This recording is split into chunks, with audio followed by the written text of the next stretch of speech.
আজকের এই ভিডিওটা অতি গুরুত্বপূর্ণ। দেখা মাত্র প্রত্যেকটা বাংলাদেশী নাগরিক এটা ভিডিওটা শেয়ার করে দিবেন, কারণ আমি যে তথ্যগুলো দিচ্ছি। নমস্কার প্রিয় দর্শক, ক্যালকাটা ডায়ালগস থেকে মনোজ দাসের প্রীতি ও শুভেচ্ছা নিন।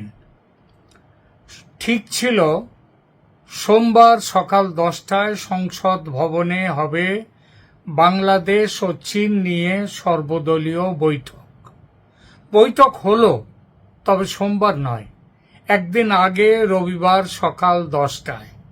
বৈঠকে যতদূর জানা যাচ্ছে মোট 40টি নথিভুক্ত রাজনৈতিক দলের প্রতিনিধিরা উপস্থিত ছিলেন। মোট 40টি রাজনৈতিক দলের প্রতিনিধি। আলোচনায় উঠেছে বেশ কিছু প্রসঙ্গ: অপারেশন সিঁদুর, যুদ্ধবিরতি নিয়ে ট্রাম্পের ক্রেডিট নেয়া, সেই ব্যাপারে দ্বন্দ্ব, বিহারে ভোটার তালিকা সংশোধন ইত্যাদি বিষয়। সরকারের তরফ থেকে বলে দেয়া হলো প্রতিটি বিষয় নিয়ে আলোচনা হবে সংসদের ভেতর। এটা এবং দায়িত্বপ্রাপ্ত যে বিভাগে তারা সমস্ত ব্যাপারে মন্ত্রীরা, তারা এমনকি প্রধানমন্ত্রীও তার প্রয়োজনে সেখানে উপস্থিত থাকবেন। সরকারের তরফ থেকে বলে দেয়া হলো আরো একটা কথা, যে সেগুলো, এই যে সমস্ত আলোচনাগুলো, এগুলো সংসদের কক্ষে আলোচনা হওয়াটাই ভালো। সুতরাং এর পরে উঠে আসে চীন প্রসঙ্গ।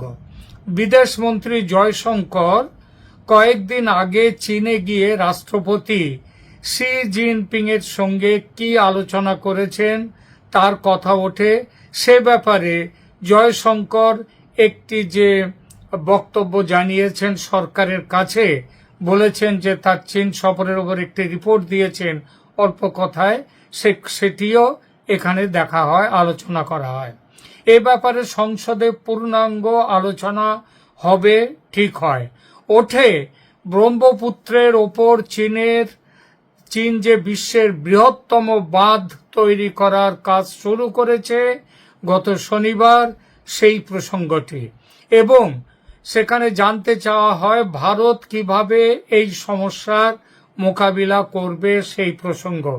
কিরেন রিজিজু, যার নিজের এলাকাই হচ্ছে ওটা, তিনি বলেন যে ভারত ইতিমধ্যে অরুণাচল প্রদেশে একটি বাঁধ তৈরি করার কাজ শুরু করে দিয়েছে, এবং সেটা মূলত চীন যেটা করতে যাচ্ছে, যে বড় বাঁধ তৈরি করতে যাচ্ছে, সেই সমস্যাটিকে মাথায় রেখে, এবং সেইভাবে সমস্যার মোকাবিলা আর কিভাবে হবে সেই প্রসঙ্গ ওঠে। হিমন্ত বিশ্ব শর্মা, আসামের মুখ্যমন্ত্রী, তিনি কি জানিয়েছেন চীনের তৈরি এই বাঁধ ভারতের উপর কিভাবে তার এফেক্ট করবে, সেই প্রসঙ্গে হিমন্ত বিশ্ব শর্মা একটি লিখিতভাবে বক্তব্য জানিয়েছেন কেন্দ্রীয় সরকারকে। সেই বক্তব্যটিও এখানে জানানো হয়। সরকার থেকে জানানো হয় পররাষ্ট্রমন্ত্রী জয়শঙ্কর সংসদে এ বিষয়ে পূর্ণাঙ্গ রিপোর্ট দেবেন এবং তখন আলোচনা হবে। সব শেষে ওঠে বাংলাদেশ প্রসঙ্গ। অসমর্থিত সূত্র থেকে জানা যাচ্ছে যে, যেটা জানতে পেরেছি সেটা হলো ভারত সরকারের পক্ষ থেকে সংসদ বিষয়ক মন্ত্রী কিরেন রিজিজু এই বৈঠকে জানিয়েছেন গোপালগঞ্জের ঘটনার প্রেক্ষিতে এবং বাংলাদেশ যেভাবে জঙ্গিদের ঘাঁটিতে পরিণত হয়ে উঠছে, যেভাবে পাকিস্তান বাংলাদেশে তাদের প্রভাব বিস্তার করছে ক্রমশ, তাতে কোনো নির্ণায়ক কড়া ব্যবস্থা নেয়া জরুরি হয়ে উঠেছে বলে মনে করে সরকার। এই ব্যবস্থা কি ধরনের ব্যবস্থা হবে সেই ব্যাপারে খুঁটিনাটি ঠিক করবে উপযুক্ত কর্তৃপক্ষ। বলা বাহুল্য, উপযুক্ত কর্তৃপক্ষ মানেই হচ্ছেন আমাদের 3 বাহিনীর প্রধান, প্রতিরক্ষা মন্ত্রী, তারা মিলে মিশে ঠিক করবেন এই বিষয়টি, এবং সেই বিষয়টি এখনো ঠিক হয়নি, সেটা এখনো ঠিক হয়নি যে কি এই মুহূর্তে, সুতরাং সে ব্যাপারে বলা যাবে না। তবে সরকার চাইছে উপযুক্ত ব্যবস্থা নেয়ার ক্ষেত্রে সমস্ত রাজনৈতিক দল সরকারের সঙ্গে সহমত পোষণ করুক, সেটা চান। এর উত্তরে সমস্ত দলের পক্ষ থেকে বলা হয় যে সরকার যে ব্যবস্থাই নেবে তার সঙ্গে আছে সমস্ত দল, যেমন ইতিপূর্বে সব সময় সরকারের সঙ্গে তারা থেকেছে। কথা প্রসঙ্গে ওঠে শেখ হাসিনার দেশে ফেরার প্রসঙ্গটি। কয়েকটি দল বলে যে শেখ হাসিনার দেশে ফেরা নিয়ে অনেক রকম উদ্ভট রকমের সব খবর আসছে বাইরে।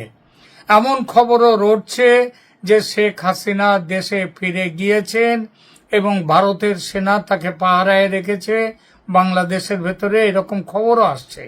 শেখ হাসিনা আবার কখনো খবর রটছে যে শেখ হাসিনা দেশে ফিরতে চাইছেন, কিন্তু ভারত সরকার তাকে আটকে রেখেছে, যেতে দিচ্ছে না।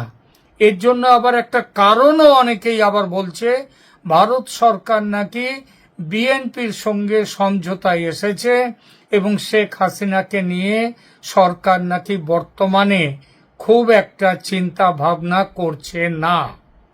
সরকারের তরফ থেকে এসব খবরকে একেবারে ভিত্তিহীন এবং পাগলের প্রলাপ ছাড়া আর কিছু নয় এই আখ্যা দিয়ে বলা হয় শেখ হাসিনা ভারতের পরীক্ষিত বন্ধু ও ভারতের অতিথি, তার নিরাপত্তা নিয়ে নিশ্চিত না হয়ে ভারত তাকে দেশে ফিরে যেতে দেবে না।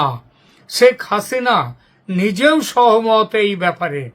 গোপালগঞ্জের ঘটনায় আর্মি চিফের ভূমিকা নিয়ে একটি দলের প্রতিনিধি কিছু জানতে চাইলে সরকারের পক্ষ থেকে বলা হয় বাংলাদেশের সমস্ত বিষয় আমাদের সরকারের নজরে আছে এবং উপযুক্ত সময়ে প্রয়োজনীয় ব্যবস্থা নেবে সরকার।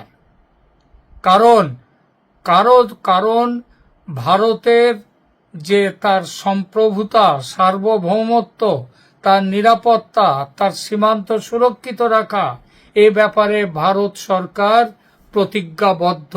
সুতরাং উপযুক্ত সময়েই প্রয়োজনীয় ব্যবস্থা নেবে ভারত সরকার।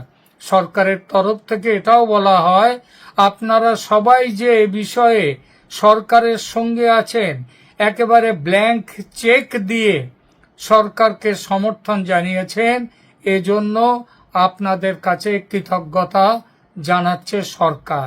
সেই সঙ্গে একথাও বলা হয় যে আপনারা আপনাদের তরফ থেকে বাংলাদেশে ভারত সরকারের আগামী যে ব্যবস্থা নেওয়া হবে এই ব্যাপারে দয়া করে কেউ কোনো রকম আগাম মন্তব্য বা নিজেদের চিন্তা ভাবনা বাজারে ছড়াবেন না। কারণ আমরা এই বিষয় একটা দেশের ব্যাপারে, অন্য একটি দেশের ব্যাপারে বড় সিদ্ধান্ত নিতে গেলে অনেক কিছু চিন্তা ভাবনা করে এগোতে হয় সরকারকে। এরপরেই শেষ হয় অধিবেশন এবং বলা হয় যে প্রয়োজন হলে যখনই আবার দরকার হবে, এমনকি একদিনের নোটিশেও আবার কখনো এই সর্বদলীয় বৈঠক বসার প্রয়োজন হলে সেটা বসবে। তবে ভারত সরকার সব সময়ই আপনাদের সাথে, আপনাদেরকে জানিয়ে, আপনাদের সাথে আলোচনা করে তারপরে এগোবে। এখনকার মতো এই বিষয়ে এটাই ছিল সর্বশেষ খবর। যখনই নতুন কোনো ডেভেলপমেন্ট হবে, ক্যালকাটা ডায়ালগস সে খবর পৌঁছে দেবে আপনাদের কাছে। এখানেই রাখছি এখন। ভালো থাকবেন। ধন্যবাদ।